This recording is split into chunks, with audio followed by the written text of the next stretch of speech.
Pues empezamos con la primera pregunta.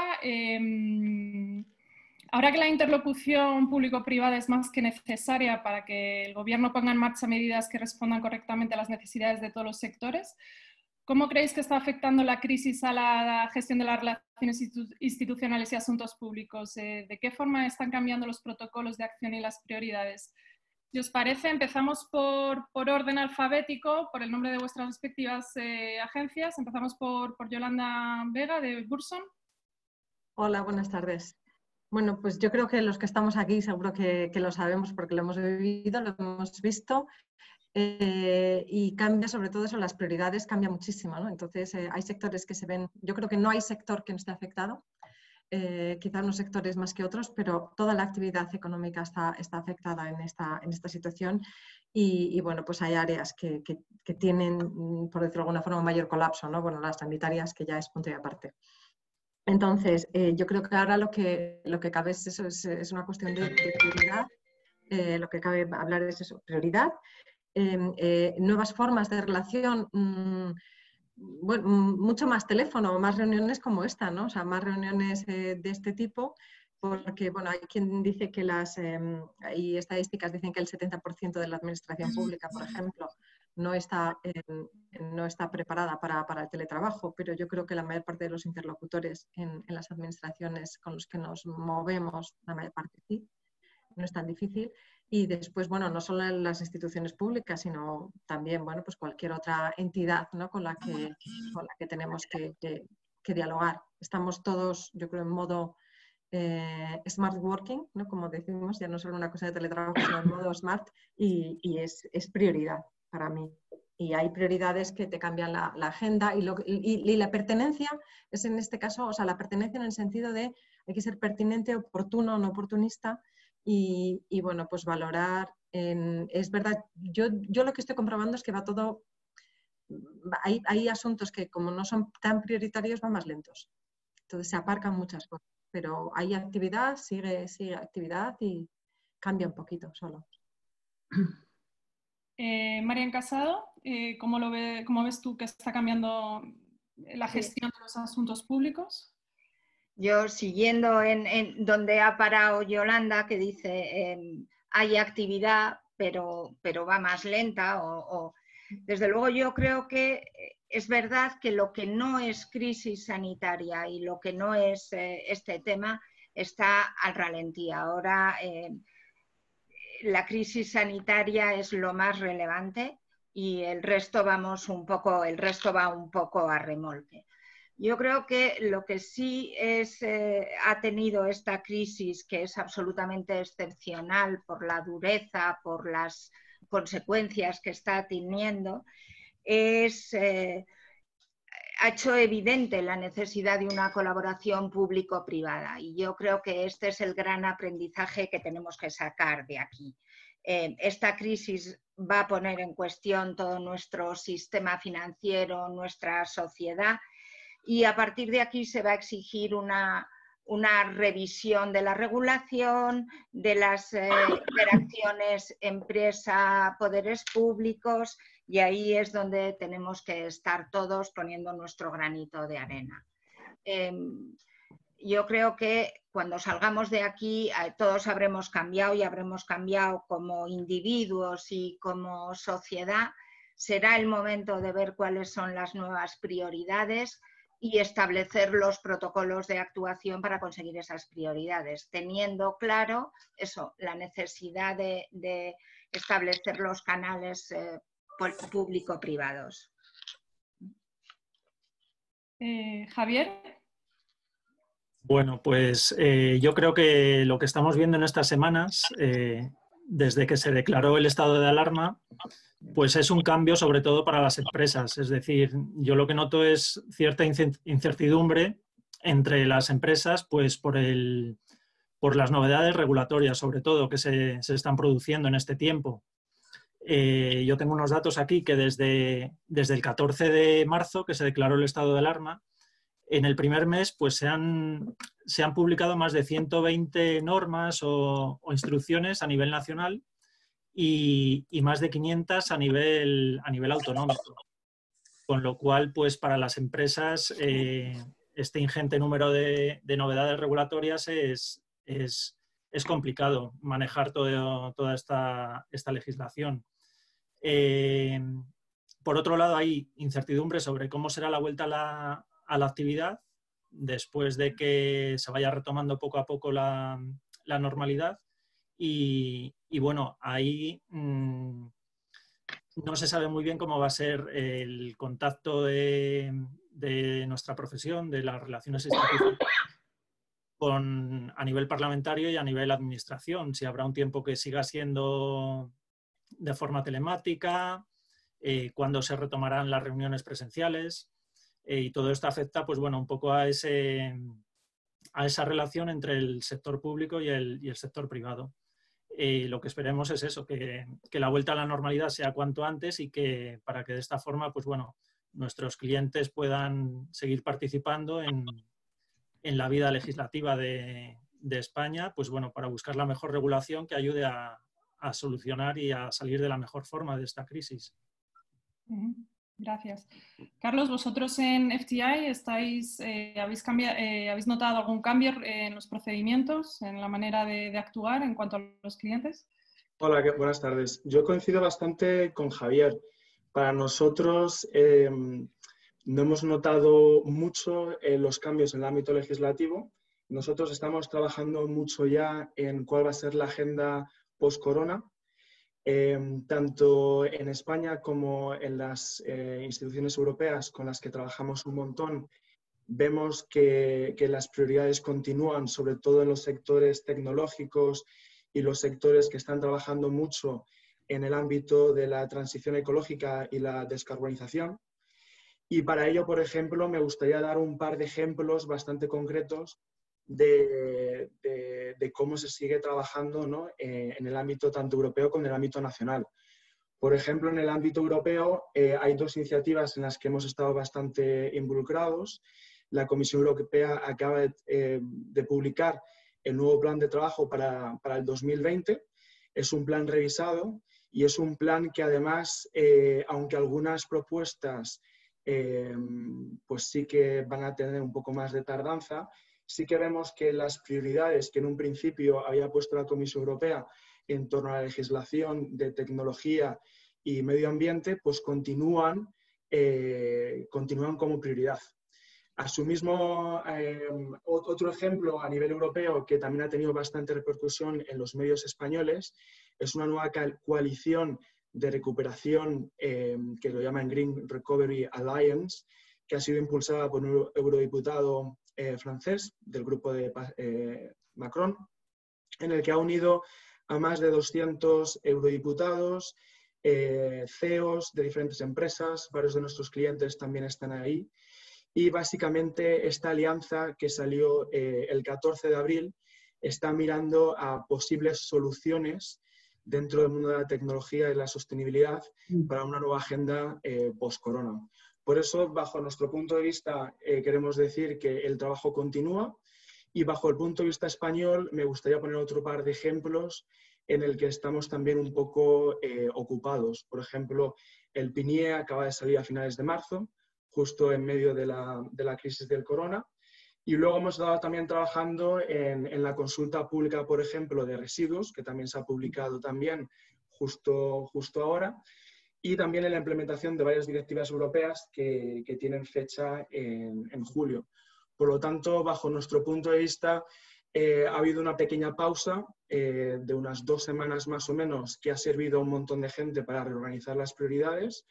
Pero nuestro mensaje es que se sigue trabajando desde las instituciones europeas, se sigue trabajando también desde el marco nacional, y me gustaría ver y proponer un par de preguntas también que estamos viendo con clientes y que me parecen interesantes para esta discusión, ¿no? O sea, vemos, por ejemplo, que va a cambiar un montón las cadenas de valor. Va a cambiar también la política de estrategia de la industrialización, tanto en España como en la Unión Europea, y esto va a tener un montón de efectos en el ámbito regulatorio para muchos sectores, ¿no? Concretamente para el sector energético, para el sector de la sostenibilidad, qué haremos con la legislación de CO2, qué haremos con la legislación del ETS. Por lo tanto, vemos un montón de oportunidades, como he dicho, tanto a nivel nacional como a nivel europeo. La pausa ha sido necesaria para organizar prioridades, pero ya estamos trabajando en la agenda post-corona. Vale. Montse, ¿no me conseguís, o sea, vosotros ya estáis en esa agenda post-corona o estáis todavía en la agenda corona? No, yo me gusta lo que ha dicho Carlos, porque yo justamente iba a decir, ha habido como para nosotros dos fases, las 2 o 3 primeras semanas de shock, de hacerte a la idea, de ver qué está pasando, de enterarte además de las primeras medidas económicas o laborales, y que me imagino que no solo en las agencias, en las propias empresas, casi se ha trabajado como un gabinete de crisis, en la cual la parte institucional estaba unido a la comunicación interna, comunicación externa, y que ha sido muy intensivo.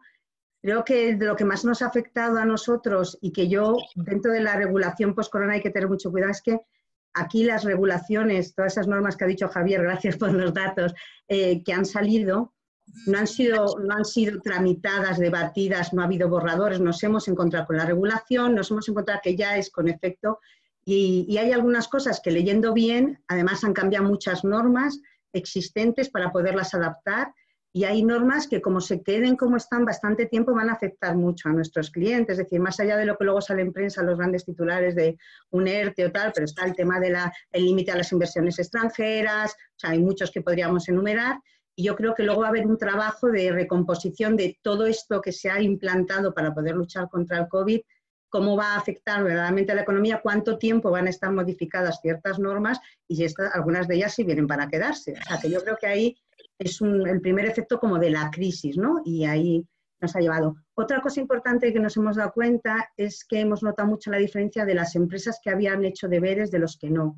Y yo quiero poner en valor lo que es tener una buena estrategia de relaciones institucionales, sea de la manera que sea, quien había hecho los deberes, quien tenía una buena interlocución con el gobierno, quien ha dado cosas de valor añadido que comprenden su sector y su manera de trabajar en un momento de tanta crisis y de prioridades tan diferentes, como ha dicho Yolanda.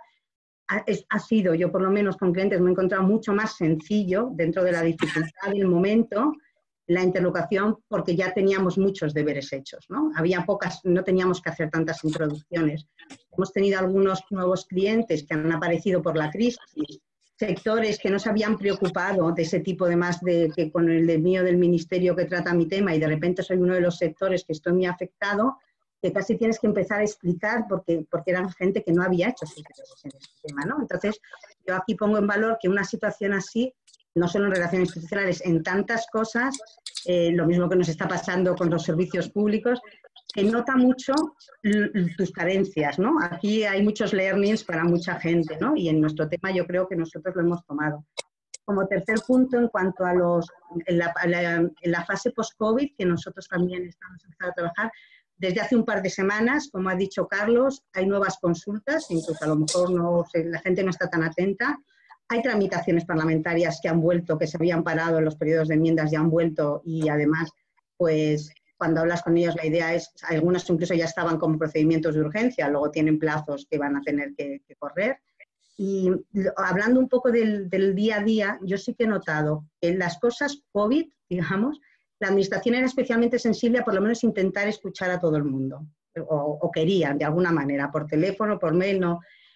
Y que luego en las cosas que no son COVID y que ahora se empiezan a abrir, sí que notamos que algunas, depende de qué nivel hables, ellos mismos tienen prioridades y te dicen amablemente, esto no es el momento ahora, ¿no? A lo mejor aunque tú quieras retomarlo. Una cosa son las prioridades que pueden parecer por unos plazos regulatorios, y otras cosas se nota mucho los ministerios que están muy afectados por el COVID, están muy parados. Ministerios menos afectados como transición ecológica o no sé qué, pues es mucho más fácil. Y lo último, que no quiero comer mucho tiempo, es el tema de comunidades autónomas. Esta es una crisis que el epicentro del Wuhan es Madrid. Y como siempre en este país, que aunque tengamos autonomías estamos muy centralizados, esto lo maximiza, hace que el propio gobierno tenga más miedo, está en Madrid y todo. Pero es verdad que hay comunidades autónomas menos afectadas, y si trabajamos en temas de medio ambiente o sanidad, ahí se están moviendo de otra manera. No hablo de Cataluña, no hablo de Madrid, por supuesto, o de las Castillas, pero sí que se nota que no tienen la misma ni urgencia, ni trabajo, ni prioridades. Entonces, las personas o las empresas que tengan intereses en diversas comunidades, pues también yo creo que ahí los ritmos difieren muchísimo, porque nosotros también, la mayoría, no sé los que se han conectado, estamos en Madrid y vivimos el problema porque aquí esto es muy grave, ¿no? Pero no es lo mismo la situación, lo mismo que decía Carlos de Bruselas, ¿no? Entonces, esos son los puntos principales. Vale, gracias, Monse. Ahora, bueno, pasamos a Javier de Political Intelligence, recogiendo un poco este último comentario de Monse. ¿Hay diferencia en la manera de la gestión de los asuntos públicos a nivel nacional respecto a nivel autonómico? ¿Notáis alguna diferencia vosotros? Bueno, yo creo que la diferencia fundamental se centra en función de la agenda de cada área temática, que como se acaba de comentar, como comentaba Monse también, pues hay áreas de responsabilidad y competencia que no dan abasto y hay otras que, bueno, tienen, digamos, su agenda no se ha trastocado tanto, ¿no? Con lo cual eso hay que tenerlo en cuenta a la hora de enfocar la interlocución con unos o con otros, ¿no? Yo lo que sí que creo es que, bueno, respecto a las prioridades que ahora mismo están encima de la mesa o que hemos estado marcando estas últimas semanas y en las próximas semanas posiblemente sigan siéndolo, a mí me gustaría mencionar tres prioridades, ¿no?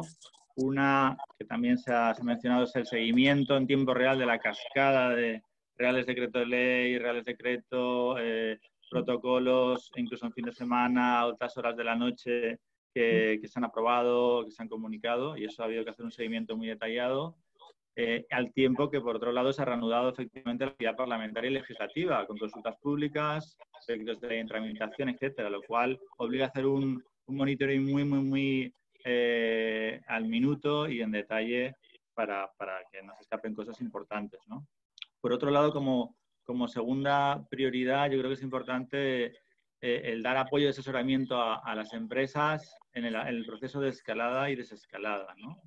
Ahora ha habido un proceso de escalada, ahora iniciamos el de desescalada y es importante asegurar, bueno, pues que las compañías y las asociaciones entienden el proceso y que sus intereses pues también son, digamos, asegurados en la medida de lo posible en esta situación de emergencia y de interinidad, ¿no? Ya que el tsunami del COVID-19 no se lleva por delante algunos derechos, salvo lo estrictamente necesario. Y en este sentido también hemos tenido que ayudar a corregir algunas de estas normas de los reales decretos ley que asegurasen este equilibrio y que en un primer momento quizás se habían aprobado sin tener en cuenta el equilibrio de todos estos derechos. Y por último, en tercer lugar, como prioridad, yo creo que es importante ir adecuando las prioridades estratégicas al nuevo entorno y a las necesidades nuevas del sector público. Unas necesidades que cada vez van a estar más centradas en la eficiencia en el uso de los recursos públicos disponibles, en la optimización de esos recursos ante la situación económica generada, y ahí creo que hay oportunidades a la hora de proponer nuevas propuestas, nuevas soluciones, nuevas tecnologías o herramientas que permitan a las administraciones públicas y a los ciudadanos funcionar mejor en la situación actual o en el futuro. Creo que estas son las prioridades en las que estamos centrando y tenemos que centrar nuestro trabajo. Diego Bayón de CREAP, vosotros en la gestión, ¿habéis notado cambios en la gestión con los clientes, ¿no? En la gestión el acercamiento a las administraciones públicas?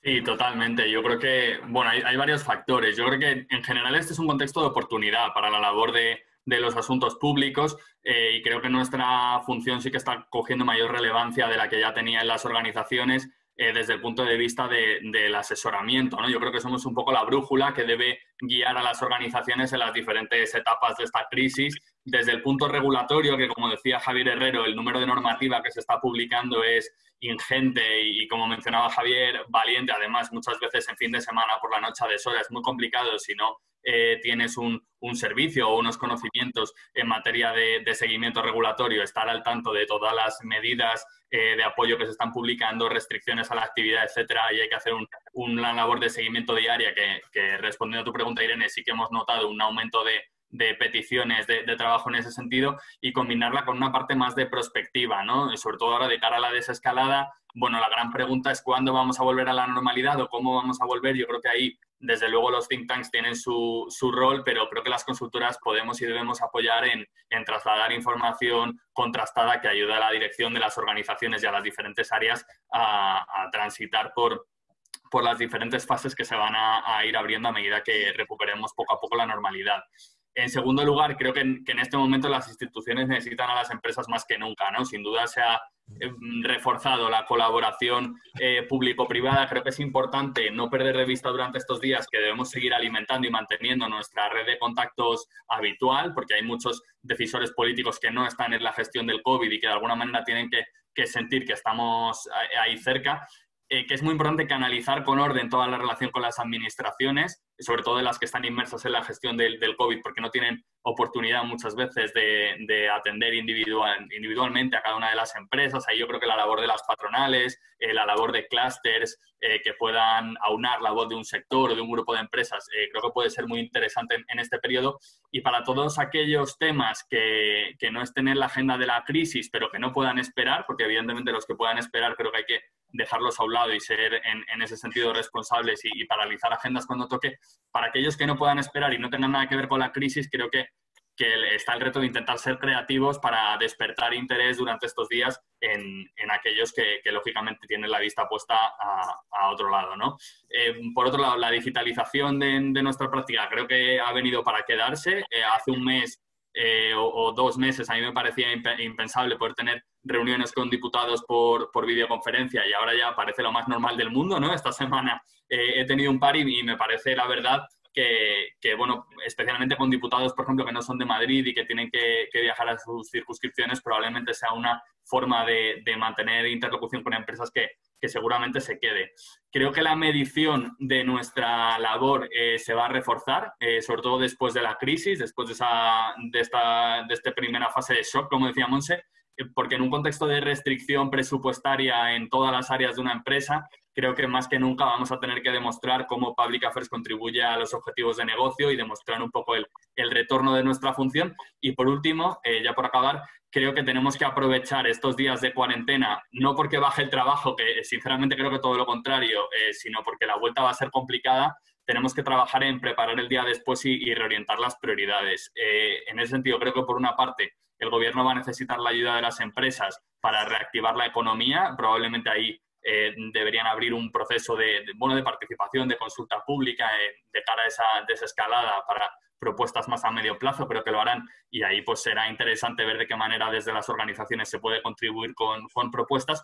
Y por otro lado creo que va a ser un reto ser capaces de destacar nuestros temas por encima de los del resto, ¿no? Porque cuando recuperemos la normalidad todo el mundo va a inundar de peticiones a las instituciones y creo que ahí ser capaces de hacer ese ejercicio de pensar qué aportamos o qué nos diferencia respecto al resto nos va a ayudar a que nuestros temas pasen, digamos, arriba del montón y no se queden debajo. Ya para terminar, Javier Dorado, de Weber Sandwich. Diego ha comentado el tema de la digitalización. ¿Cómo ves el tema de la digitalización? Que las reuniones, eventos, etcétera, etcétera, en tema institucional y de asuntos públicos se hagan ahora en su mayoría online y va a haber un antes y un después. ¿Se van a seguir manteniendo ese tipo de reuniones, tú crees? Bueno, buenas tardes. Efectivamente, nosotros estamos percibiendo, al igual que el resto de mis compañeros, cómo se están modificando claramente los modus operandi con respecto a las relaciones entre instituciones y compañías. Es verdad que, evidentemente, en este periodo específico es por obligación, pero seguramente en algunos casos va a llegar para quedarse. Es decir, vienen unos modus operandi que son mucho más ágiles, que permiten compatibilizar mucho más las reuniones con otro tipo de trabajos, que eximen de tener que hacer viajes largos, como antes sucedía, para tener reuniones puntuales en otras partes de España. Estas cosas es verdad que son temas operacionales intrínsecos de las agencias o de las relaciones institucionales y que esto va a suceder. Lo estamos viviendo ya y creo que en parte ha llegado para quedarse. En cuanto a la digitalización de las empresas, también creo que se está viviendo un gran fenómeno, ¿no? Se está viendo, por ejemplo, la importancia de la digitalización en la educación, que está viviendo un hándicap ante circunstancias como esta, de excepcionalidad. Yo aquí sí que diferenciaría de lo que es lo urgente de lo importante, porque creo que lo urgente ya lo están afrontando ahora mismo las administraciones públicas, los gobiernos. Estamos quizás en ese periodo de estado de alarma donde ahora mismo lo importante es disminuir al máximo los daños personales y, en segundo lugar, los daños económicos o empresariales para que no desencadene una caída constante del empleo, pero cuando esto suceda, cuando esta urgencia vaya desapareciendo paulatinamente, se va a ir incorporando en la agenda pública lo importante. Y en algunas cosas lo importante será lo que ya estaba preestablecido en el acuerdo de gobierno a nivel nacional o en las agendas de los gobiernos hasta el día previo del coronavirus, y en otros casos habrá otras prioridades u otras, digamos, otros asuntos que vayan a ocupar también la agenda pública que no estaban planificados de antemano. Y me refiero, por ejemplo, al gasto farmacéutico. Yo creo que en ese aspecto tenemos una concienciación superior de la que teníamos hace unas semanas. La importancia de gastar, tener un gasto proporcionado y un gasto, digamos, eficaz en el ámbito sanitario. Yo creo que todos los ciudadanos ahora mismo queremos que eso suceda y vamos a intentar estar ojo a visor para que a nadie se le escape ese aspecto. Y como eso, otros asuntos. Hablaba antes de la educación. Efectivamente, la educación es el segundo pilar más importante del estado de bienestar, y hemos visto cómo se ha visto dañado en esta crisis porque no ha sido capaz de adaptarse con la suficiente rapidez y con la suficiente homogeneidad en toda España para dar un servicio de calidad a todos los alumnos ante estas circunstancias. Perdonad, hay un ruido de fondo. A ver, ¿alguien tiene? Si podéis desconectar los micrófonos, los que no seáis ponentes, para que no haya interrupción. Juan, voy a intentar desconectar. A ver.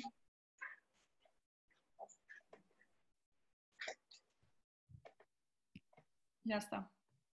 Perdonad. Ya no, nada. Es que estaba el ruido ahí, no.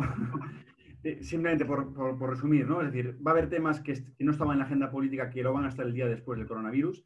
Hay que estar preparado para eso. Los ciudadanos tienen una concienciación diferente, unas prioridades diferentes, y eso se va a plasmar también en la actividad política.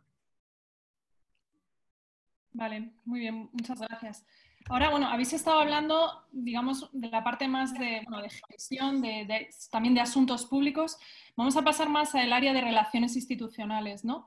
A lo largo de estos últimos 2 meses hemos visto pues, muchas iniciativas solidarias por parte de las empresas que están colaborando con las administraciones públicas para hacer frente a la pandemia.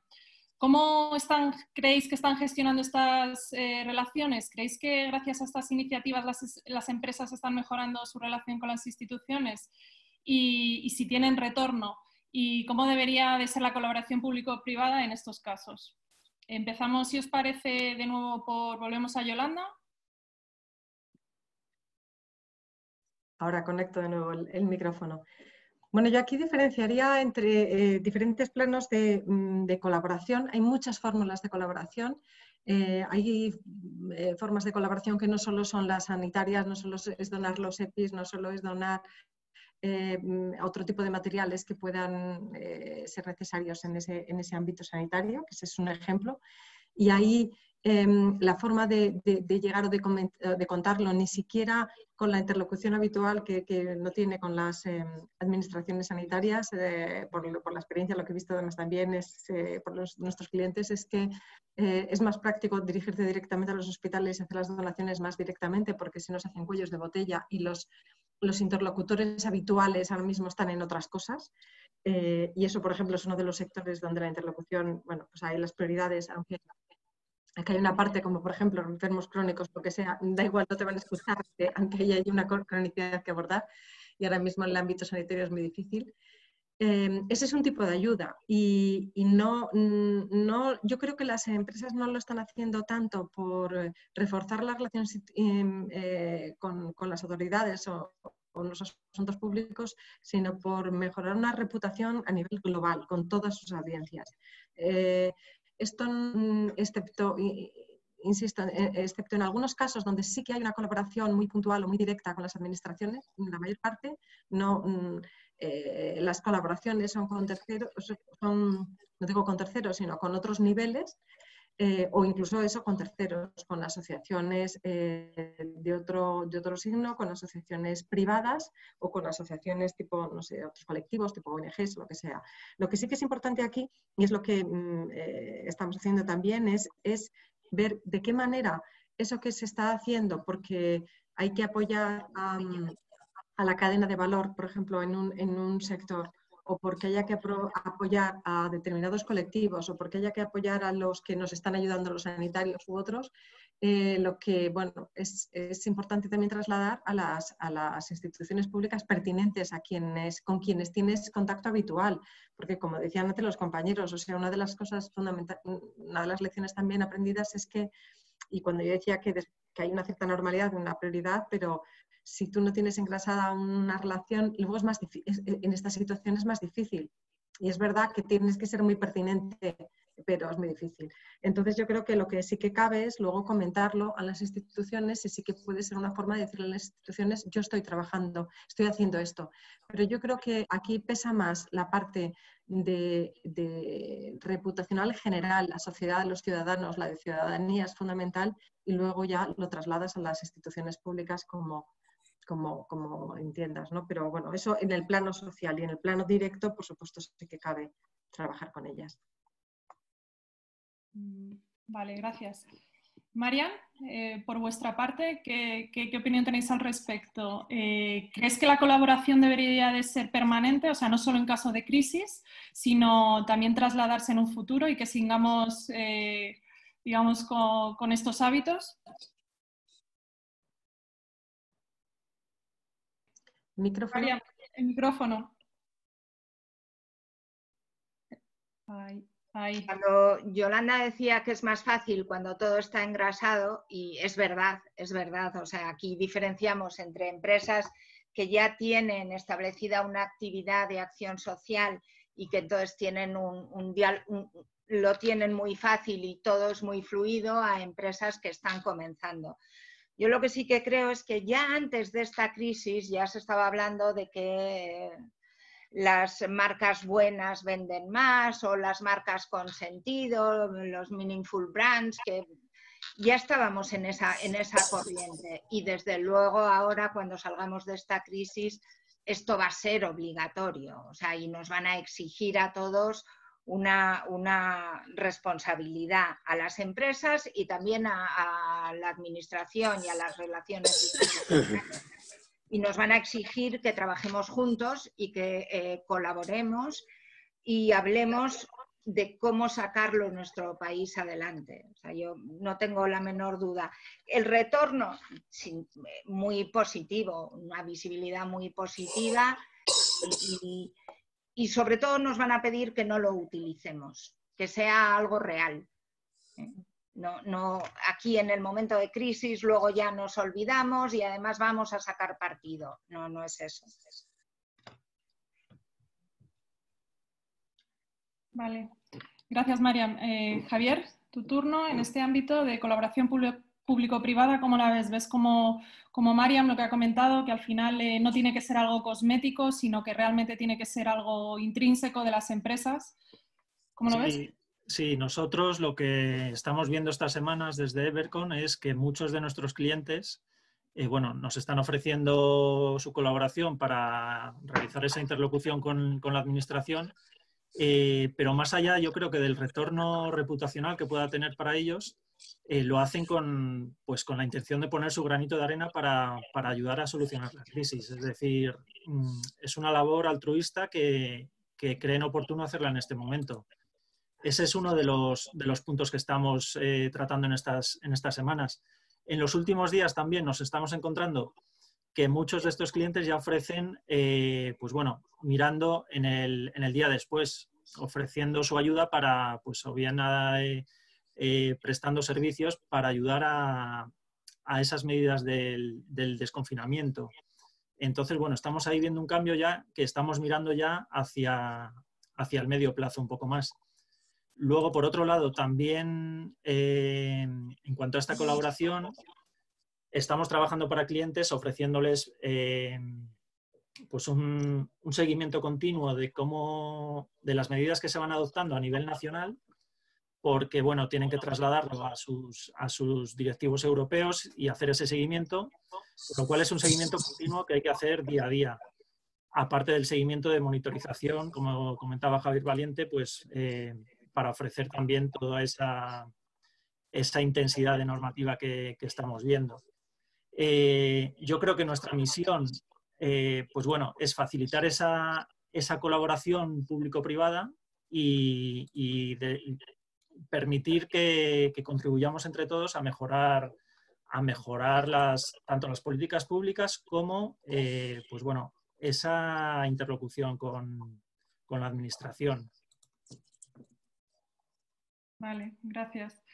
Carlos, ahora tú antes has mencionado esa diferencia entre España y Bruselas. ¿Notas que esta colaboración, esta solidaridad también se traslada a nivel europeo? ¿Hay la misma tendencia? Sí, de hecho, a mí en este punto me gustaría mencionar 4 cosas. Acabamos de terminar una encuesta que hemos hecho a varias empresas en España, pero también a nivel europeo, y nos ha dado como resultado que diferentes sectores están actuando de forma diferente. Por ejemplo, vemos al sector energético con una respuesta mucho más lenta, posiblemente también unido a la crisis del petróleo, pero vemos, por ejemplo, como el sector tecnológico, el sector de los servicios financieros y el sector también de la salud han actuado con bastante rapidez a esta crisis. Esto nos parece importante porque actuar con rapidez ha sido una de las cosas... Perdón. Actuar con rapidez, creo que hay un eco por ahí de alguien que... Ahora. Sí, lo acabo de silenciar, que tengo yo aquí el control y mando de todo. Como decía, creo que esta rapidez es importante no solo para actuar rápido, sino también para diferenciar de las empresas que quieren ser thought leaders en esta crisis, de las empresas que ven que está habiendo una tendencia de ayudar, pero que simplemente se unen a esa tendencia de forma de seguimiento, ¿no? Y esto me parece bastante importante porque no es lo mismo ser el primero y decir cómo quiere que sea la agenda, cómo se puede ayudar de forma constructiva, que simplemente unirse a esa tendencia, hacer una contribución one-off y luego pedir resultados, ¿no? Por eso para nosotros el tiempo es todo. También estoy de acuerdo con una cosa que ha dicho antes Diego, unidos siempre se consiguen muchas más cosas. Pero lo vemos no simplemente desde el punto de vista sectorial, sino desde el punto de vista de varias empresas que pertenezcan a diferentes tipos de sectores que puedan dar una solución común a este cierto tipo de problema.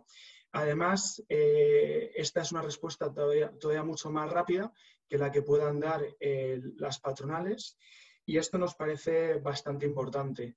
Por último, y creo que también se ha comentado, lo que decimos es que es importante que no sea un greenwashing, porque lo que estamos viendo tanto a nivel nacional como a nivel europeo es que hay varias empresas y sectores que están contribuyendo o que quieren contribuir a esta crisis del corona, pero que luego a su vez quieren mandar cartas tanto al gobierno o a la Comisión Europea o a parlamentarios diciendo que sea importante que la legislación no salga ahora y que salga mucho más tarde, ¿no? Entonces, esto es una actuación de doble rasero en el que, por un lado, quieres contribuir de forma positiva diciendo X, pero luego tu compromiso y tus acciones pues no demuestran lo mismo y terminas enviando una carta o una acción para pedir que esa legislación no salga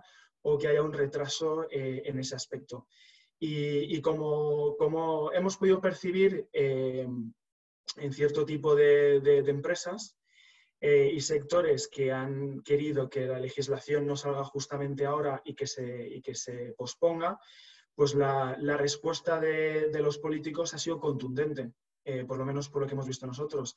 Ha sido una respuesta contundente de decir, este no es el momento para que no hablemos de sostenibilidad, para que no hablemos de digitalización de las empresas. Es un momento que, como estaba hablando antes en la primera pregunta, de coaliciones y cómo aprovechar cierto tipo de alianzas, es cómo salimos más fuertes todos juntos de esta crisis con una nueva economía, ¿no? Y esa nueva economía nosotros lo vemos con 2 fuertes pilares, el pilar de la digitalización y el pilar de la sostenibilidad. Monse, tu turno. Bueno, pues un poco por comentar y completar lo que vamos escuchando, yo diría que en este tema, si hablamos de labores de colaboración en temas de RSC, Desde luego, los responsables de RSC de las compañías o aquellos que los tienen lo ven como una oportunidad enorme de dar ese salto de que verdaderamente la RSC no es para llevarte bien con las sustituciones ni para salir en prensa, es un tema reputacional a largo plazo, tiene que ser algo intrínseco en la compañía que aporte valor a empleados, a accionistas y luego, por supuesto, a la sociedad. Y que, como decía muy bien Marian, es que ya la sociedad va a exigir otras cosas, tus empleados te van a exigir otras cosas. Yo creo que ahí sí que va a haber un cambio importante. El cómo colaborar público-privado, pues yo, por completar, diría que aquí lo que se han detectado son muchísimas ineficiencias. Hay muchas iniciativas individuales, muchas iniciativas repetidas, todo el mundo intenta hacerlo lo mejor posible. Por supuesto las hay personales o privadas, pero en cuanto a las compañías también. Y se ve que no existe como un campo abonado ya de cómo contribuir el voluntariado, el tema de donaciones, ni siquiera está claro. Ahora muchas comunidades autónomas están poniendo portales para coordinar un poco las donaciones. No hay mucho diálogo en la parte social con la parte verdaderamente de la administración que lleva el tema sociosanitario. Lamentablemente eso también se ha visto, por ejemplo, en el tema de residencias de ancianos, cada comunidad autónoma lo ha manejado diferente, porque hay temas que, aunque son importantes y todo el mundo lo sabe, no se han dedicado ni los recursos, ni se han planificado estratégicamente, ni verdaderamente se le da el valor que tiene lo que es la implicación de la sociedad en algunos puntos de la vida pública y de los servicios y de las cosas que llegan, ¿no? Y ahora eso se echa de menos y yo creo que de ahí se podrían hacer muchos learnings. Una de las cosas importantes para mí de la colaboración público-privada, si funcionara y si se ha visto que es necesaria, es que después de esto se hiciera un análisis de aprendizajes. Aprendizajes en todos los sentidos. Por ejemplo, voy a poner uno, aunque ahora el tema de la sanidad privada, cómo se ha integrado, ¿no? Tampoco, vamos, yo, la verdad, por diversos temas, no sé, no es que haya habido una coordinación, se pusieron abiertos, tienen unos puntos de contacto, pero ahí se están aprendiendo muchas cosas, ¿no? Muchas cosas de que nuestro sistema sanitario público ya se ha anunciado, va a haber una comisión de revisión después de cómo mejorarlo, pero que en momentos, por ejemplo, de una pandemia, es muy necesaria la sanidad privada porque son unos recursos que no puedes desaprovechar. Y ahí han fallado cosas, se ha hecho lo mejor que se ha podido, pero se podría hacer mucho mejor. Incluso yo diría, cara a los políticos, que casi hay que arrancar a los políticos algún agradecimiento público a la sanidad privada, que todavía no ha pasado ninguna factura ni sabe si va a cobrar por lo que está haciendo, simplemente lo está haciendo. Y, por ejemplo, el otro día en una de las ruedas de prensa, que era con ella, porque un periodista preguntó, ¿usted reconoce que la sanidad privada ha hecho una labor pública buena y tal? Dijo, sí, lo vamos a reconocer, pero lo evitan. Entonces, es verdad que ahora mismo han tenido la necesidad de colaborar con las empresas, pero yo no sé si verdaderamente es el deseo o cómo quedará luego, ¿no? Entonces, a lo mejor las empresas tienen que saber trasladar a las instituciones los aprendizajes, la visión desde su punto de vista, qué podía haber funcionado mejor, qué podían haber hecho ellas también mejor, en qué no han estado, ¿sabes? Muchas cosas para que luego de ahí aprendamos todos, porque yo creo que no era muy buena, podemos aprender, pero yo no confío en que vaya a ser mucho mejor, si no hacemos un análisis adecuado, ¿no? Para que esto verdaderamente pueda funcionar. Pero desde luego se ha visto claramente que es necesaria en situaciones de estas y que además puede funcionar fenomenal. Vale, gracias, Monse. Javier, bueno, hemos hablado de los aprendizajes. ¿Qué aprendizajes, Javier Valiente, perdona, qué aprendizajes de la colaboración público-privada se pueden sacar de todo esto? En primer lugar, uno que solemos insistir en ello los responsables de relaciones institucionales y asuntos públicos, las agencias, que es la importancia de la proactividad, la planificación en el día a día, ¿no? Esa proactividad y esa planificación yo creo que ahora permiten y facilitan la interlocución en momentos de crisis como el actual y hacen más viable esa colaboración y ese refuerzo de la colaboración público-privada. Lo cual esa es una de las lecciones que yo creo que podemos aprender todos de lo que ha estado pasando y lo que está pasando actualmente. Creo que también desde el punto de vista de lo que es la colaboración público-privada, es importante demostrar la contribución que el sector empresarial proporciona a la sociedad en estos momentos tan complicados y más allá de las donaciones o de otras iniciativas solidarias que muchas empresas han impulsado, yo creo que es momento de estudiar también las fortalezas y el conocimiento que acompaña al sector para dar apoyo a las administraciones públicas en estos momentos tan complicados. Todos los sectores pueden aportar su conocimiento, su experiencia en su expertise, y creo que hay que pensar bien e identificar de qué forma se puede ayudar a las distintas áreas de trabajo de los distintos ministerios y comunidades autónomas para salir de la crisis con la experiencia y las fortalezas y el conocimiento de cada compañía o de cada sector, ¿no? De esa forma se va a poder demostrar cómo las empresas y las asociaciones pueden jugar un papel importante y seguir reforzando ese rol de partners de confianza en la definición y ejecución de políticas públicas, ¿no? Porque al final ese conocimiento del sector privado pues, puede ser muy útil en relación a medidas o actuaciones a nivel económico, en políticas de apoyo sectorial post-COVID que puedan estar funcionando o vayan a funcionar bien en otros países, cómo adaptarlas a nuestro caso, al caso de España.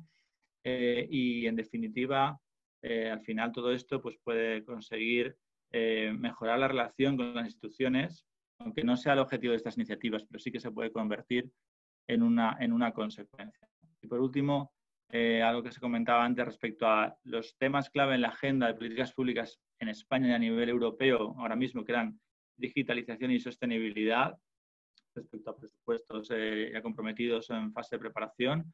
Bueno, van a seguir siéndolo a pesar de la crisis, o incluso pueden salir más reforzados de esta crisis junto con el refuerzo y el apoyo a las políticas sanitarias y los presupuestos sanitarios. Con lo cual hay que entender esto y ver de qué forma, cuál es la mejor forma para contribuir a impulsar estas agendas a partir de este momento.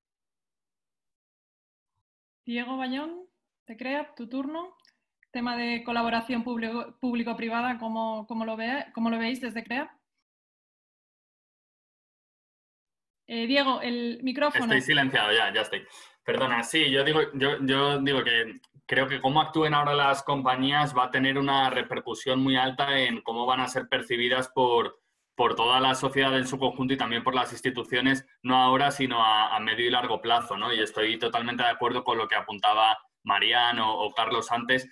Creo que esa colaboración tiene que ser en base a acciones y no tanto a palabras, ¿no? En base a hechos tangibles. Creo que es el momento de que las empresas en ese sentido den un paso adelante y articulen todas esas apuestas o compromisos que llevan tiempo anunciando, pues las pongan en marcha en este momento. Ahí creo que hay 3 factores que son claves para activar este tipo de colaboraciones. En primer lugar, creo que es muy importante poner foco en qué necesitan nuestros stakeholders, cómo les podemos ayudar.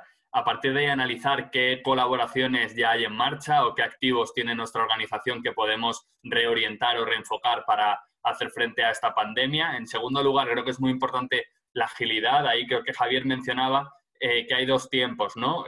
Quizá la primera fase ya ha pasado, esa fase de shock inicial en la que hacía falta fundamentalmente material sanitario, era una cuestión más de gestión desde el punto de vista sanitario, en la que no todas las empresas quizá tenían activos para contribuir. Creo que cuando vayamos recuperando la normalidad en la fase post-COVID va a haber otra oportunidad en la que las empresas también van a tener esa ocasión de construir su propósito corporativo y articular este tipo de colaboraciones, pero creo que va a ser en cualquiera de los 2 momentos imprescindible mucha agilidad en la toma de decisiones y en la implantación de este tipo de colaboraciones. Y en tercer lugar, humildad, ¿no? Porque es verdad que lo peor que podemos hacer al activar este tipo de iniciativas es sonar demasiado grandilocuentes, prometer más de lo que se va a hacer. Hay que gestionar muy bien expectativas para evitar que sea un boomerang que se nos pueda volver en contra, ¿no? Nosotros estamos trabajando con diversas empresas en ese sentido y otras buenas prácticas que nos gustan.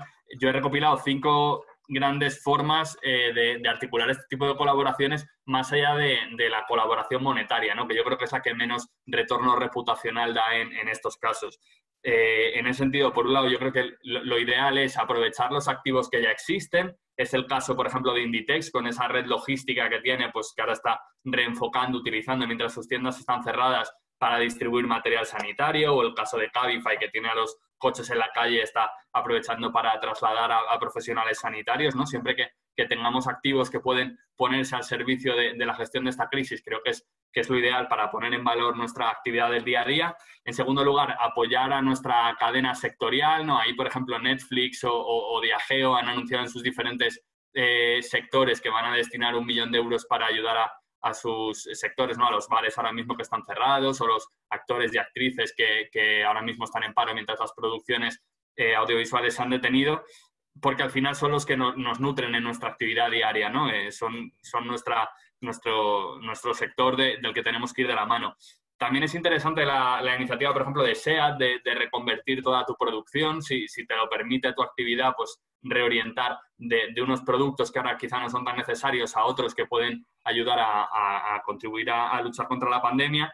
Me parece interesante también la labor de Google, por ejemplo, que se ha abocado en dar información sobre movilidad, emitiendo informes de bueno, cómo nos estamos no moviendo durante estas semanas de pandemia para dar información de rigor, también en el buscador cuando pones COVID con información oficial contrastada para evitar la propagación de bulos.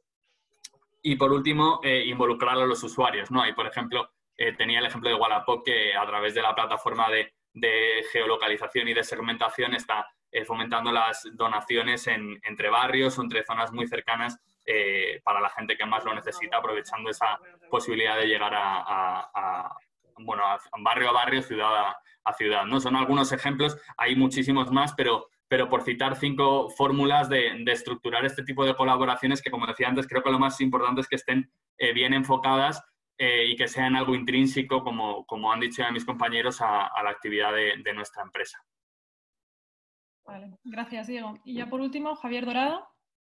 Sí, bueno, por complementar un poco, ¿no? Porque al ser el último supone que ya casi todos han dicho, han respondido de manera muy completa, pero sí que yo hablaría de 3 factores y por este orden además, ¿no? Planificación, empatía y quizás anticipación, empatía y planificación. Yo creo que es muy importante planificar en primer lugar para que nadie haga un paso en falso de acuerdo a sus intereses, pero también de acuerdo a lo que está sucediendo en nuestro país, a la realidad que estamos viviendo. En segundo lugar, ser empático. Es decir, yo creo que los intangibles aquí son muy importantes. Se hablaba antes de la gestión de expectativas y es cierto, pero también es muy importante desde ese punto de vista generar empatía con la administración, pero también con el consumidor final, con todos los ciudadanos, porque los intereses comerciales son muy importantes, pero también es muy importante demostrar serenidad, demostrar coherencia y demostrar concienciación con respecto a lo que estamos viviendo actualmente en nuestro país. Y anticipación en cuanto a la hora de planear y de plantear soluciones ante problemas que se nos pueden venir en el futuro, es decir, en el corto y en el medio plazo. Creo, sinceramente, que los acuerdos de reconstrucción que se están dando van a ser un poco de generación de contenido, de normativa y política, y ahí es donde quizás haya que persuadir la suficiente riqueza y la suficiente responsabilidad para que estos acuerdos sean completos, para que tengan en cuenta a todos los agentes sociales, pero también a las empresas, porque creo que las empresas... Javier, creo que se escucha entrecortado. Yo pensé que era la única, pero están llegando mensajes por el chat que ¿Puedes repetir lo último? No sé. Sí, no, decía que en los acuerdos de reconstrucción social y económico que a partir de la semana que viene se van a realizar en el Congreso de los Diputados, es muy importante que además de escuchar la voz de los partidos políticos, de los agentes sociales, también se escucha a las empresas, porque es importante que ha quedado meridianamente estas empresas son quienes sostienen en mayor parte de empleo, la riqueza y la economía en nuestro país, y que sin ellas... Se está cortando, no sé, bueno, quizás la conexión. Voy a acercarme un poquito más a ver si así se me escucha mejor. Y no, decía eso, efectivamente, que las empresas es importante que participen de los procesos de reconstrucción social y económica en nuestro país, y que realmente las administraciones públicas hayan tomado conciencia de que también las empresas son muy importantes en las batallas ideológicas, son muy importantes a la hora de construir el futuro y de solucionar los problemas que existen en nuestra sociedad. Vale. Bueno, esperamos que haya llegado un poco el mensaje. Lo único, no sé si es el micrófono o a veces la conexión, como estamos tantos conectados. Vale, pues muchísimas gracias. Ahora vamos a pasar al turno de preguntas que hay en el chat. Hay varias. Si os parece, en vez de ir contestando todos, pues yo las planteo y el que quiera contestarlas, si hay 1 o 2 personas, pues lo contestáis, ¿no? Por un lado, preguntan sobre, y va un poco en línea con las actividades de APRI, ¿cómo valoráis las restricciones de transparencia que ha invocado el estado de emergencia, ¿tiene un efecto positivo o negativo sobre la ciudadanía?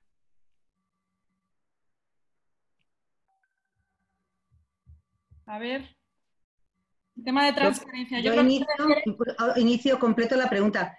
No sé si la ciudadanía en general es muy consciente. Va a empezar, digo que ojalá, ¿no? Porque que no sean solo los que nos dedicamos más a esto, que yo creo que en general se están tomando medidas muy inmediatas y yo creo, se está confundiendo en algunos momentos lo que es interés público, coordinación y controlar la situación con evitar, ¿no?, otro tipo de actividades o de críticas o de comentarios que son desde luego muy, muy válidos en momentos así, porque al tomar tantas decisiones en tan poco tiempo necesitas mucho, como se ha demostrado en muchas decisiones que luego han tenido que dar marcha atrás, el que haya una interlocución adecuada, ¿no? Entonces, cualquier atisbo, es más, cuando oyes las ruedas de prensa de los políticos y les han preguntado sobre esto, como luego no hay repreguntas, nunca contestan y siempre hablan de fake news y que la transparencia es una prioridad, pero lo llevan hacia las fake news en vez de hablar de temas como el portal de transparencia y algo, es un concepto mucho más amplio. Que yo creo que comprendemos bien los que nos movemos en este mundo, pero no sé si la sociedad es muy consciente de lo que implica, ¿no? Yo muestro mi gran preocupación. Diego, tienes el micrófono abierto, entiendo que... Sí, no, yo simplemente, por un lado es comprensible que durante las primeras semanas pues la actividad del portal de transparencia, que es lo que se ha suspendido, estuviera un poco supeditada a la vuelta a la normalidad. Entiendo que había incluso algunas limitaciones desde el punto de vista técnico para que los funcionarios pudieran continuar trabajando en los expedientes de manera normal en base a los plazos habituales, pero sí que creo que siempre es importante la transparencia y más durante una crisis de este tipo en la que surgen dudas lógicas en torno a la gestión del gobierno, ¿no? Yo creo que poco pueden hacer ahí las empresas, pero que sí que es importante que se trabaje desde la administración con la máxima transparencia siempre y especialmente ahora. Vale. Javier, ¿quieres comentar algo? Sí, simplemente yo creo que el estado de alarma y la excepcionalidad de la situación que estamos viviendo en ningún caso justifica la pérdida de la apuesta por la transparencia, ¿no? Lo hablábamos antes en otra materia, con la sostenibilidad, es importante. Y en el sentido de la transparencia y el acceso a la información, en un caso no debe reducirse. Por lo tanto, es verdad que ese periodo de urgencia necesita que la administración centre sus esfuerzos en solucionar los problemas de la propia crisis, pero yo creo que cuanto antes mejor, por esa normalidad, para que los ciudadanos sientan que tienen acceso a transparencia. Javier, creo que hay un problema con el micrófono, o sea, no sé si soy yo vale. Debes de tener, o sea, no sé si lo que puedes hacer es desconéctate y vuélvete a conectar a ver si mejora la conexión. Vale. Digo, es una pena que sí que nos interesa la opinión, pero que claro, no nos está llegando. Vale, perfecto. Vale. Mientras, si queréis, planteamos otra pregunta. Ana, han preguntado aquí en el chat, porque alguno de vosotros habéis comentado la agenda, sobre la agenda verde. Entonces preguntan qué consideran los ponentes de la agenda verde y todas las iniciativas legislativas en sostenibilidad que están apareciendo y que puede dar la impresión que están quedando en segundo plano. Si queréis, a mí me gustaría comentar también sobre ese punto. Como yo creo que he comentado, habría que ver exactamente de qué tipo de legislación estamos hablando, porque sí que es cierto que debido a un proceso de intentar adaptarse a trabajar a distancia y a teletrabajar, es cierto que alguna legislación en el ámbito de la sostenibilidad, pues que sí que se ha retrasado, pero tanto a nivel europeo, como he comentado antes, con el nuevo plan de trabajo de la Comisión, como a nivel nacional, con todas las consultas públicas que está habiendo, yo creo, y el análisis que tenemos bajo FTI, es que la sostenibilidad se está reforzando y bajo ningún aspecto está pasando a un segundo plano. Es más, como estábamos hablando, y es otro punto que queremos reforzar, nosotros nos estamos centrando en la agenda post-corona y post-COVID y vemos la sostenibilidad bajo un marco no solo nacional, sino global, como una de las cosas que van a salir reforzadas de esta crisis. Vale. Sí, a mí me gustaría también comentar esta cuestión. Creo que uno de los aspectos colaterales que está poniendo de manifiesto esta crisis es el impacto de la no movilidad en la sostenibilidad. Y en ese sentido, bueno, creo que hay dos grandes preguntas, ¿no? En futuro, en primer lugar, si digamos, los presupuestos que estaban ya comprometidos para el New Green Deal a nivel europeo y a nivel español, con muchas iniciativas en materia verde, se van a mantener o va a haber que retirar parte de esos recursos a futuro para acometer prioridades ligadas a la salida de la crisis. Y, por otro lugar, evidentemente va a haber que buscar un equilibrio entre la agenda de sostenibilidad y la agenda de recuperación económica de muchos sectores. Y ahí ese equilibrio va a ser importante y va a haber muchas discusiones al respecto. Yo creo que ese equilibrio lo que va a reforzar es la apuesta por tecnologías más verdes, que por un lado permitan impulsar sectores económicos y al mismo tiempo permitan también avanzar en la agenda en materia de sostenibilidad, economía circular, etcétera. Creo que esas son dos claves importantes a futuro en este ámbito. Vale, gracias. Diego, que te veo. Sí, no, solo completar que el hecho de que el grupo de trabajo dentro del Gobierno para la desescalada lo esté pilotando la vicepresidenta cuarta, Teresa Rivera, sí que hace apuntar la intención del Gobierno a que esa salida de esta crisis o esa desescalada sea verde, ¿no? Y lo ha mencionado en algunos momentos el propio presidente del Gobierno, anunciando que la recuperación económica debe ser una recuperación verde. Yo creo que esa va a ser una ventana de oportunidad interesante para incorporar algunas propuestas en ese sentido.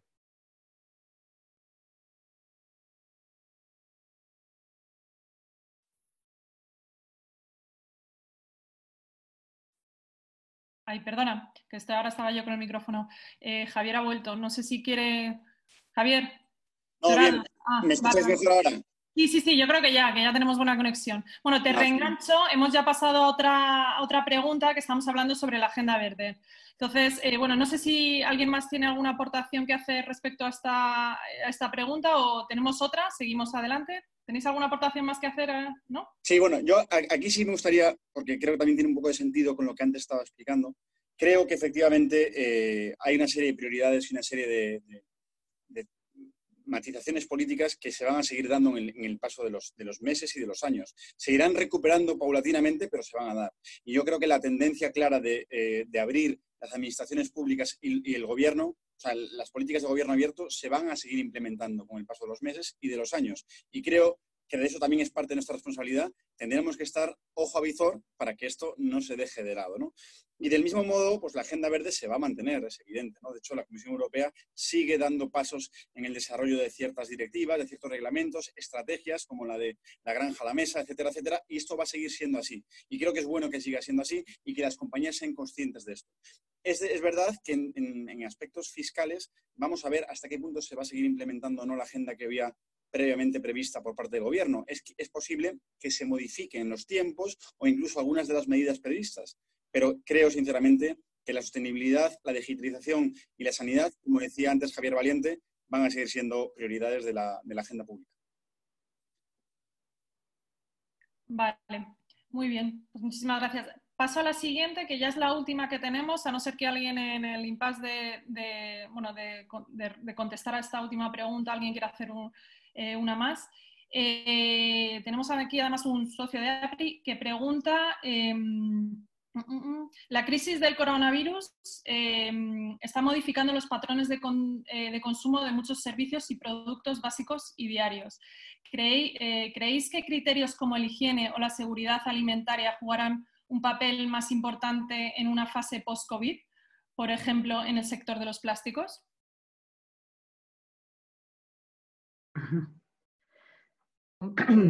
Es una pregunta muy interesante porque efectivamente el sector de los plásticos, por ejemplo, ahora se abre un dilema, ¿no? Por un lado, hay una agenda europea y una apuesta muy importante por, digamos, ir reduciendo el consumo de plásticos, reconvirtiendo al sector conforme al paquete de medidas de la Unión Europea y su transposición en la legislación española, pero por otro lado nos encontramos con una situación en la que el plástico puede servir para la conservación y el refuerzo de las medidas higiénicas y sanitarias a partir de ahora. Y es por tanto una cuestión interesante y que yo creo que va a suscitar muchas discusiones en los próximos meses, ¿no? Quizás esto puede ralentizar o, digamos, extender en el tiempo la introducción de determinadas medidas restrictivas o en función del tipo de usos. Pero sin duda puede ser un aspecto a considerar en toda la situación actual y el desarrollo del paquete de economía circular, la nueva ley de residuos, etc. Gracias. No, yo iba, por del plástico no tengo mucha como añadir a lo que ha dicho Javier. Claro que sí, ahora la seguridad alimentaria tiene una dimensión en la balanza para sopesar todo eso que no tenía antes, o se presuponía que este es un tema solucionado, pero no ante ciertos retos, ¿no?, que las enfrentan. Pero por otros sectores, la parte de higiene, yo creo que, sobre todo toda la parte de turismo, hostelería, acontecimientos culturales, incluso nosotros, te diría que una parte de nuestro trabajo es muy relacional y habrá que ver, ¿no?, cómo son las reuniones, conferencias como esta en un futuro. Creo que en algunos países como el nuestro va a tener impacto incluso socialmente. Creo que no es lo mismo, por ejemplo, a la vuelta a la normalidad que se está haciendo en Dinamarca, y cuando ves las medidas les chocarán también porque son medidas que antes no existían, pero a lo mejor no es un choque tan grande, ¿no? Yo, por ejemplo, pienso que ya no podremos estar muchos meses a saber hasta cuándo en los bares, ¿no?, esto que nos gusta tanto, ¿no?, de estar pegados en la barra.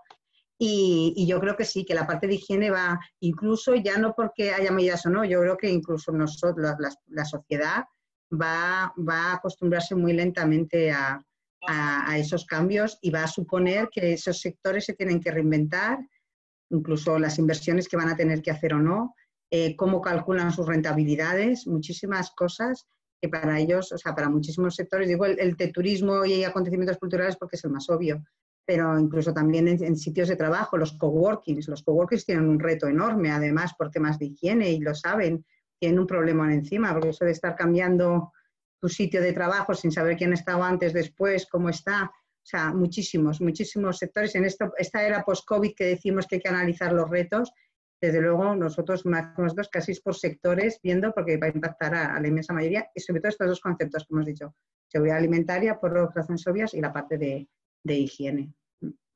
Yo en ese sentido quería apuntar que puede ser que esto llegue a modificar también la percepción que la sociedad en general, y bueno, pues que esto es, digamos, es bidireccional, ¿no?, la regulación y la percepción, y que la percepción sobre los plásticos cambie en este sentido. O sea, que ya nos llame la atención que no te den algo que no hayan sacado previamente de un envase higienizado, etcétera, ¿no? Entonces, ahí va a haber, yo creo que va a haber menos presión social, incluso va a haber más presión social para que te den algo que está perfectamente envuelto, y el plástico hoy por hoy, bueno, pues parece que era o que es el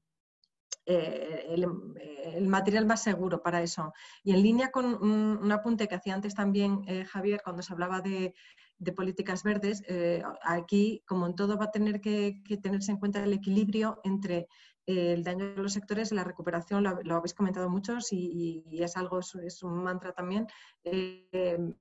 No vamos a salir y no se va a recuperar España sin la colaboración de las empresas, y esto es fundamental. Entonces yo estoy convencida de que las administraciones, aunque han dicho que tienen esa firme, y lo que habéis un poco más que apuntar, pero en línea con lo anterior, tiene que haber un equilibrio en eso. Y apuntabas, Monse, el tema de la hostelería, el turismo, los hoteles ya libres de plásticos, ¿no?, que quieren, o sea, y esos entornos libres de plástico. Bueno, pues vamos a empezar a cambiar eso. Entonces hay una parte de mentalidad que va a cambiar incluso por parte de la sociedad, y entonces el regulador pues podrá levantar un poquito la mano en ese sentido. Y fomentar el reciclado. Bueno, como ya hemos pasado la hora, quedan justamente, han planteado 2 últimas preguntas y como no quiero dejar de plantear, bueno, ahora me han saltado 3. Pues bueno, han planteado 3, las vamos a hacer, intentar ser ágiles y ya terminamos el debate. Preguntan sobre cómo creéis que la actual situación provocará.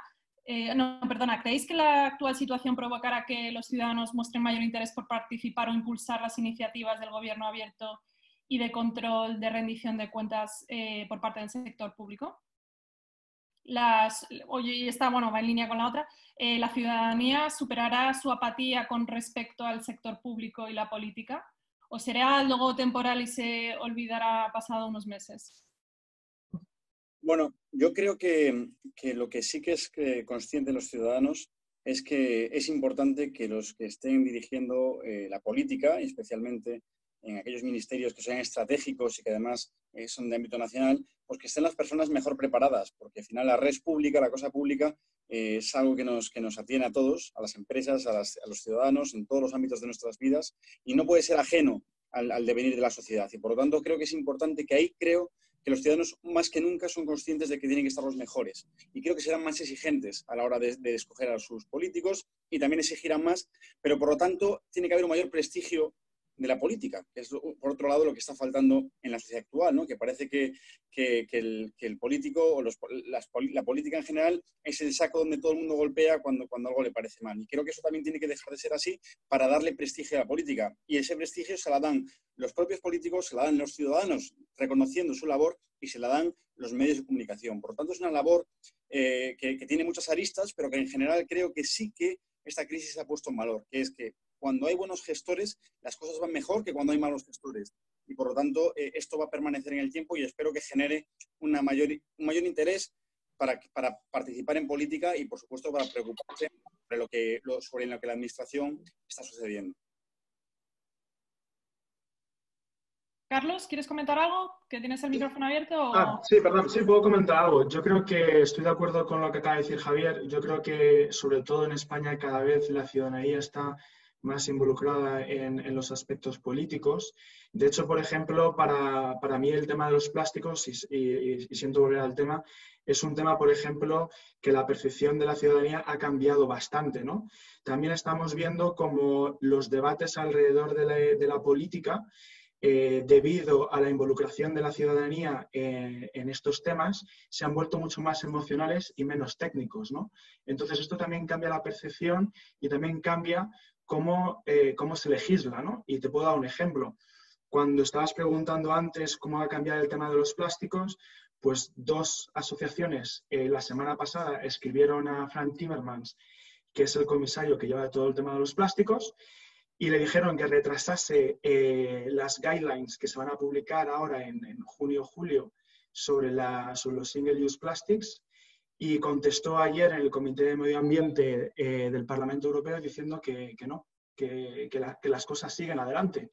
Entonces aquí, y respecto con lo que decía creo que Yolanda, que estoy bastante de acuerdo, habría que ver cómo se une esa tendencia que se inició, si no recuerdo mal, en el 2015, el 2016, con la L. MacArthur Foundation, que empezó a hablar de todo el tema de la economía circular y el tema de los plásticos a través de un gran impulso de la ciudadanía y de los movimientos sociales que ha llevado a la legislación que tenemos hoy en día, y cómo de nuevo esa ciudadanía, a través de la percepción y de la importancia de la sanidad y tal, va a llevar otra vez ese tema en los materiales a los aspectos regulatorios del futuro. Pero a corto plazo me temo que ese cambio no sé si se va a dar y que ahora la tendencia sigue siendo mucho más medioambiental que de seguridad. Vale, gracias. Monse, ¿quieres comentar algo? Pero no, como detalle de que sigue el mantra del tema del plástico medioambiental, sigue en la OMS, en las recomendaciones que hace para el tema del COVID y de la gente cómo cuidarse, te dice que te hidrates mucho y que es mejor que bebas agua del grifo y no utilices envases, agua embotellada en plástico. Lo dice así la OMS en una cosa, porque ya Naciones Unidas, en todas sus escalas, tiene metido ese mantra, ¿no? De que hay que transmitirlo. O sea, que es verdad que puede cambiar algo, pero también es verdad que el mensaje está muy metido, que los políticos lo tienen muy en cuenta y que hay muchos movimientos sociales que siguen con eso. Entonces, bueno, que también tenemos que ver de qué punto partimos, ¿no? Digo, por tampoco habrá cambios, pero no me parece tan fácil porque ya esto es una ola muy grande que ya tiene mucho impulso, ¿no? Vale. Javier, ¿quieres comentar algo? Breve, Sí, bueno, por favor, que nos quedan 2 preguntas y ya hemos pasado de la... Sí, no, por completar un poco esta última pregunta, yo creo que estamos en un momento clave para ver la credibilidad de los políticos. Es decir, es su momento, yo creo, el momento de legislar, de ser capaces de llegar a la sociedad con políticas que lleguen a la sociedad. Entonces, veremos qué pasa dentro de unos meses, veremos también qué pasa con esas iniciativas que había previas a toda esta crisis, si mantienen esas iniciativas, si cambian un poco la orientación política, pero yo creo que es un momento fundamental para ver cómo va a ser el futuro de la política. Vale, muchas gracias. Ahora ya la penúltima pregunta viene de Agustín Baeza, que es socio de APRI. Él habla sobre cómo puede el distanciamiento social afectar a justamente pues eso, las relaciones públicas, relaciones institucionales, ¿no? Que claro, no es lo mismo sellar un acuerdo, ganar confianza quizá en una reunión cara a cara que hacerlo de manera virtual. Pregunta que cómo creéis que puede acabar afectando esta situación a las relaciones institucionales. A mí me gustaría responder a esta pregunta, Agustina, que mando un saludo desde aquí. Yo creo, fíjate, que incluso puede reforzar la labor de los asuntos públicos y nuestro trabajo, porque al final esto lo que va a hacer es dar todavía más importancia a los datos, a las propuestas, a la documentación científica, y va a poder cada vez menos, le va a dar cada vez menos peso, en mi modo de ver, como resultado de esta situación, a una posible relación personal que pueda haber con ese político. Hablamos de la confianza, pero para mí la confianza tiene que basarse en la aportación de hechos, de propuestas interesantes y de datos. Y creo que este drama y esta pandemia puede incluso reforzar esa necesidad y esa tendencia, que los asuntos públicos no se basen en una relación personal previa con el político, sino en una serie de aportaciones de valor a nivel informativo y científico para, digamos, sellar y reforzar esa confianza. La confianza debe basarse en esos criterios y no en otros. Con lo cual, creo que incluso puede ser hasta beneficioso para una práctica rigurosa y basada en un método y en conocimiento científico de los asuntos públicos. Yo creo que hay, por añadir, estoy completamente de acuerdo con lo que dice Javier. Lo único que es verdad que a veces lo que no te da la pantalla o un teléfono es a veces ese sentimiento o el tomarte un café, no tanto esa cercanía, pero a veces el tomar un café en un momento dado que coges un poquito más de información más allá de lo que es una reunión formal. Pero yo creo que sí, bueno, pues se puede sin llegar a tocar, porque a lo mejor en un café tampoco es que te toques o cierres un rato, pero sí que te cuenta un poquito lo que le ha pasado el día a día, lo que le ha pasado a esa persona, a un asistente parlamentario, que son muy útiles a veces para contar cosas. Eso es verdad que se pierde un poquito, pero vamos, estoy de acuerdo con Javier, y lo único que podríamos perder es eso. Vale, pues ya para finalizar, se sale un poco de la esfera de nuestra gestión, pero yo creo que es muy pertinente, está muy relacionada. Nos piden una valoración última por parte de los ponentes de si el gobierno va a salir reforzado o debilitado de la gestión de esta crisis. Esto ya es para cerrar. Son los análisis, ¿no?, que se hacen aquí, la bruja, la bola de cristal nos piden, ¿no? De que... Pues yo, para empezar, creo que hay demasiados factores, pero también depende de cómo termine o cómo se desarrolle todo, cómo se hace la desescalada, si funciona, si se consigue controlar. O sea, la crisis ahora mismo me parece demasiado pronto. creo que está afectando, que está habiendo fallos, o sea, al principio la gente es más solidaria, pero ahora ya hay menos margen de error, ya en teoría se tenía que haber planificado cosas y pues la gente ya detecta si se están planificando bien o no, el tema de las improvisaciones, el tema de si está organizado bien, la sensación de que dentro del gobierno es verdad que hay una crisis grande, pero hay desavenencias o no, o la falta a lo mejor de cierto liderazgo. Yo creo que sí que les va a afectar, no porque a lo mejor piense la gente que si estuviera otro gobierno lo hubiera hecho mejor o peor, que ahí ya no me meto, pero indudablemente una crisis así desgasta, está desgastando a muchísimos líderes en el mundo sin ser uno de los países más afectados como el nuestro. Y yo creo que lo que pasa es que la situación aquí es hay tanta incertidumbre política, antes de la crisis incluso, está tan dividido el panorama político que tampoco es fácil, ¿no? No es como en otros países que es bipartidismo con una situación de otras circunstancias, ¿no? Nosotros tenemos aquí muchas incógnitas y en territorios y a nivel nacional, ¿no? Y yo creo que, pero vamos, de alguna manera puede, por decirlo así genérico y no meterme en más, que creo que estaréis de acuerdo casi todos, claro que le va a pasar factura. No sabemos lo drástica que será, pero es una situación muy complicada para ellos. Sí. Esa es mi opinión. Vale. Javier Dorado, te doy la palabra, que siempre ibas el último. No, nada. Yo creo que también es cierto una cosa. Yo creo que los ciudadanos van a saber diferenciar muy bien las actuaciones individuales de cada uno de los miembros o de cada uno de los políticos. Es decir, con independencia del partido político o incluso del gobierno al que pertenezcan, se va a diferenciar muy bien las actuaciones personales. Ya lo estamos viendo, ¿no? Que hay, y en esto recurro de nuevo a la empatía. Hay un cierto engagement, una cierta empatía por parte de algunos miembros del gobierno, que falta en otros miembros del gobierno, también algunos alcaldes frente a otros alcaldes. Se ven esas diferencias y aquí es importante el control de las emociones. Yo creo que la gente va a valorar más en esta situación la comunicación y la empatía del político que la gestión técnica, meramente técnica, porque muchas veces nos ocupan aspectos o quizás no tenemos la suficiente información para valorar la gestión técnica, pero sí lo que nos transmite el político, ¿no? Y en ese sentido, yo quiero referirme a lo que me parece un caso de éxito, que es el minuto y medio que tuvo ayer la ministra de Defensa, Margarita Robles, que creo que generó un cierto consenso en que representaba con sus palabras el sentir mayoritario de la ciudadanía. Ese es un caso de persona que seguramente salga reforzado. Habrá otros casos, por no personalizar, que quizás no estén en esa misma sintonía y que, por tanto, sí que les vayan a sufrir un cierto desgaste de su figura. No sé con qué la puedo mandar a la habitación.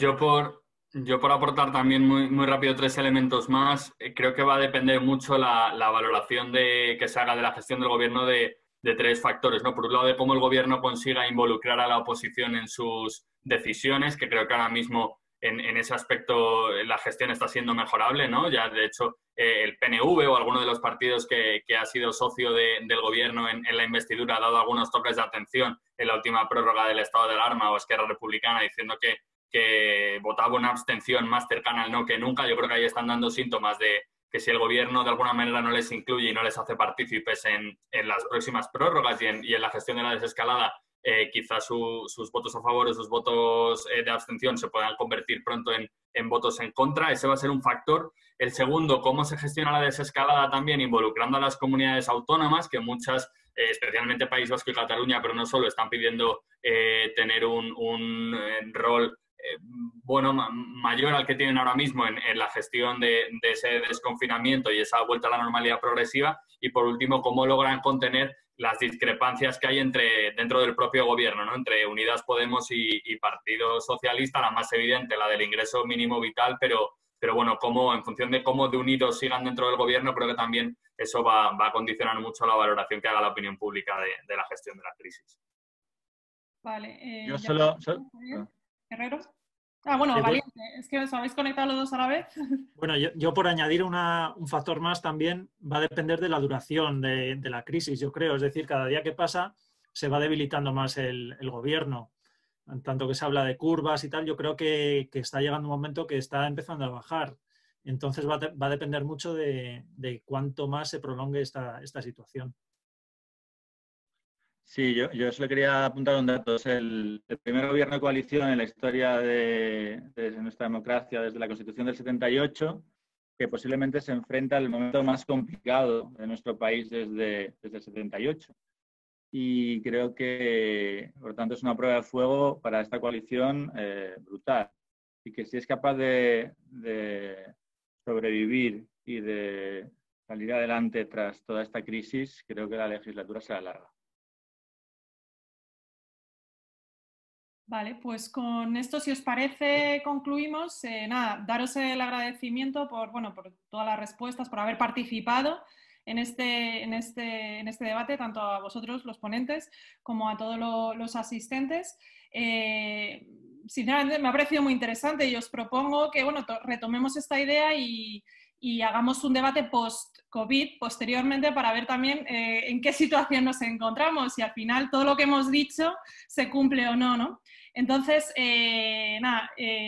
ya os volveré a convocar de nuevo dentro de, espero que 1 o 2 meses, para volver a retomar este tema.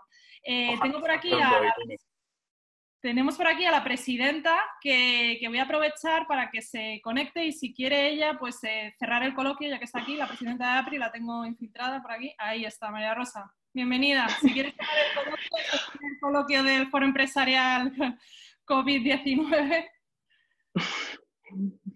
Bueno, a mí me ha parecido espectacular, me pasa fenomenal, la verdad es que se me ha pasado volando la de casi hora, no, ni casi ni nada, la hora y media. Quería dar las gracias a todos los miembros del foro por su apoyo a la asociación y a todos los participantes en este interesantísimo debate por vuestras aportaciones y vuestros insights.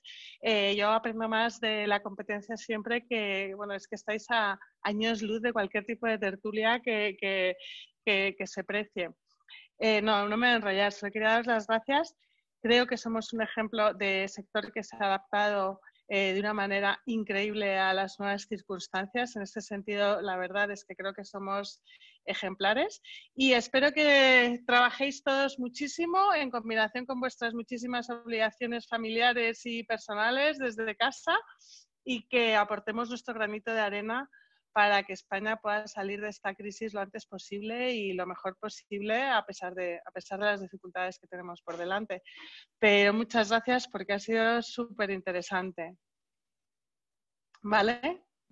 Pues nada, muchísimas gracias y nada, seguro que volvemos a convocar otro coloquio como este. Bueno. Sí. Hasta luego. Gracias. Gracias, hasta luego. Muchas gracias. Hasta luego, chao.